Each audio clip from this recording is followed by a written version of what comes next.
نصیر الدین صاحب قل العفو کے لیے مزید تفصیلی ہدایات اگر ضروری سمجھیں تو بیان کر دیں۔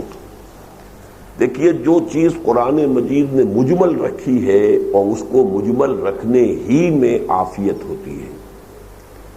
میں نے جو بہت ہی واضح کیا ہے، میرا چھوٹا سا کتابچہ ہے اسلام کا نظام معاشی، اس میں واضح کر دیا ہے کہ ایک نظام ہے اسلام کا جو خالص والنٹری ہے، اس میں قانونیت ہے ہی نہیں، اور ایک ہے جو قانون پر مبنی ہے۔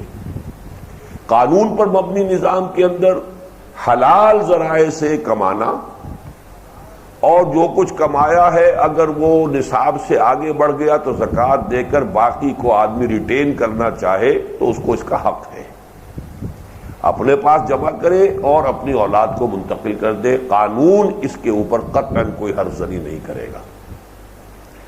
ایک ہے اسلام کا اخلاقی اور روحانی نظام، اس کا تقاضا یہ ہے کہ اپنی ضروریات کو کم سے کم کرو اور گراؤ، نیچے لاؤ، اپنے سٹینڈرڈ آف لیونگ کو کم سے کم رکھو، اور ضروریات کے دائرے کو کم سے کم کرتے ہوئے جو بھی زائد ضرورت ہو اسے اللہ کے راستے میں دے دو۔ اس کو اب چھوڑ دیا گیا ایک شخص کی اپنی سبجیکٹو فیلنگ پر۔ جتنا جتنا جذبہ اس میں ابھرتا جائے، جتنا جتنا یقین اسے آخرت پر ہوتا جائے، جتنا جتنا اس میں جذبہ پیدا ہو جائے کہ وہ دنیا کا صرف کیوں نفع کیوں حاصل کرے، کیوں نہ آخرت کا نفع حاصل کرے۔ 700 گنا وہاں ملتا ہے۔ ایک دانہ ہے وہ جس کو زمین میں بوتے ہیں تو ایک پودا بنتا ہے، اس میں 7 سنابل اور فی کل سنبلۃ 100 حبہ، تو 700 گنا جہاں ملتا ہو وہاں کیوں نہ انویسٹ کروں میں؟ Why to settle for less؟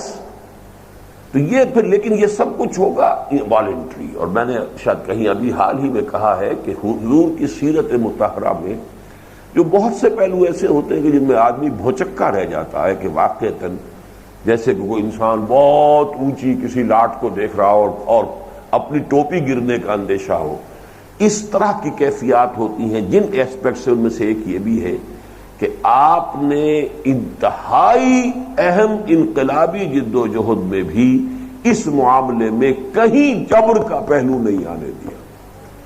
It was all voluntary۔ کوئی چند کھجوریں لا کے ڈھیر میں ڈال گیا وہ بھی قبول، کسی نے سارا گھر سے اپنا وہ جھاڑو پھیر کر سب کچھ جمع کر دیا وہ بھی قبول، کسی نے آدھا ڈال دیا وہ بھی قبول۔ اب حضرت اگرچہ مقدار کے اعتبار سے جتنا کچھ کے پیش کیا ہے حضرت عثمان نے شاید اتنا کسی کا بھی نہ ہو، لیکن یہ کہ ان کی ٹوٹل جو ان کی ملکیت اس وقت تھی، املاک تھی، اس میں اس کی کیا نسبت تھی وہ معلوم نہیں ہے، لیکن یہ کہ بہرحال اس پر بھی اللہ کے حضور نے انتہائی حوصلہ افزائی کا معاملہ کیا۔ ہو سکتا ہے کہ حضرت ابوبکر نے جو کچھ دیا وہ کم ہو اس سے جو حضرت عثمان نے دیا، لیکن اللہ کی نگاہ میں اس کی زیادہ اس لیے ہوگی کہ سب کچھ لا دیا۔ تو اس حوالے سے اس کو ایبسولوٹلی والنٹری رکھا گیا۔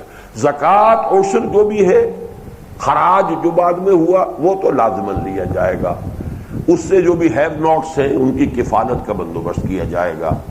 کسی وقت اگر کوئی ایمرجنسی ہے کہ محض ان چیزوں سے کفالت نہیں ہو پا رہی تو پھر کچھ اور بھی ٹیکس لگا دیا جائے گا، لیکن یہ کہ حضور کا کمال یہ کہ اس سے زیادہ ایمرجنسی کا تصور نہیں کر سکتے کہ جو ایمرجنسی غزوہ تبوک کے وقت تھی، اس میں بھی جبر کوئی نہیں کہ زبردستی تمہارے پاس 4 اونٹ ہیں 3 دے دو، 1 رکھو اپنے پاس۔ دوران سفر تو ہوا ہے کہ کوئی شخص اب سوار کر لے، وہ بھی واعظ کے درجے میں، نصیحت کے درجے میں، لیکن کہیں جبر نہیں۔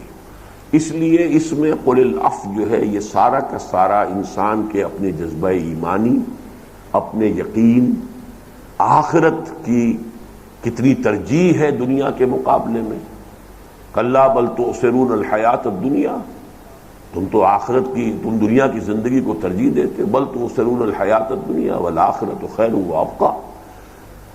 اگر برعکس ہو جائے آخرت کی ترجیح، لیکن ترجیح کتنی ہے؟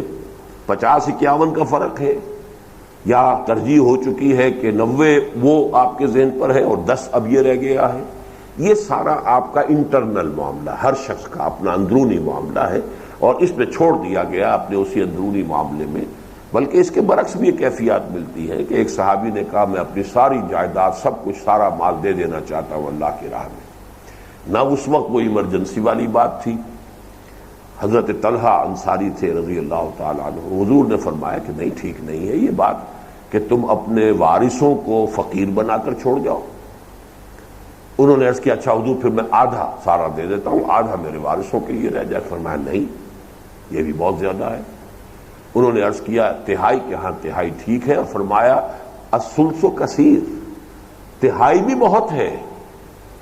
اور یہی تہائی ہے کہ جس میں پھر وصیت کا بھی حق دیا گیا انسان کو کہ مرتے وقت وہ اپنی وصیت کے اندر بھی تہائی کا طے کر سکتا ہے، کسی ادارے کو دے، کسی دین کے کام کے لیے دے، کہیں فقراء کے لیے دے، جس کو چاہے دے دے. قانون وراثت سے اس کا 1/3 جو ہے مستثنیٰ ہو جائے گا اگر اس نے وصیت کی ہے. وہی 1/3 آپ نے گویا. اس سے ہم کیا نتیجہ نکالیں گے کہ انسان اگر کسی وقت اپنا سب کچھ دینا چاہے تو اب ایک تو یہ کہ اس پر ڈیپینڈ کرے گا کہ وہ انسان کون سا ہے، وہ ابو بکر ہے یا طلحہ ہے. اور فرق تو ابو بکر اور طلحہ میں بھی ہوگا نا، سارے صحابہ بھی تو برابر نہیں ہے نا. انسانوں کے اندر جو بھی فرق مراتب ہوگا اس کو بھی پیش نظر رکھا جائے گا. نمبر 2 حالات اگر غزوہ تبوک کے ہیں تو بات اور ہے. تو اس حوالے سے ان چیزوں میں بہت ہی توازن کی ضرورت ہے.